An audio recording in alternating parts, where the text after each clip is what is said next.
partons du principe qu'il y a aujourd'hui deux fronts. Même à l'intérieur de la contestation du franc CFA.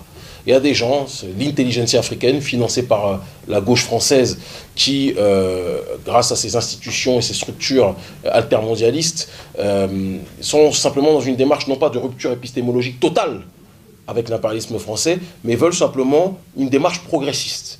Et j'appelle, quand je parle de progressisme, c'est comme si on est sur la plantation, et certains vous disent, bon, on ne va pas brûler la plantation, on va se libérer un petit peu, un petit peu, un petit peu.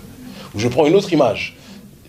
Quelqu'un vous viole, l'impérialisme français vous viole, vous enfonce un bâton, pardonnez-moi l'image pour les femmes pieuses qui nous regardent, dans l'orifice de 30 cm, et le progressisme, c'est dire, bon, on retire de 2, 3, 4, 5 cm, au lieu de retirer complètement.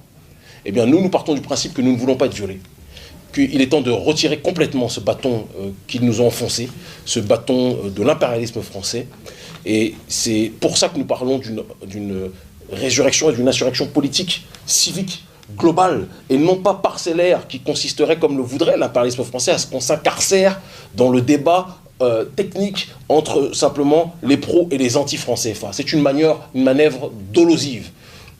Quand les Français disent ça, c'est parce qu'ils veulent qu'on perde du temps, alors que des solutions pour sortir du franc CFA ont été trouvées par M. Pouémy depuis des années. Elles ont été trouvées par M. Kadhafi, qui a été assassiné, entre autres, pour cette raison.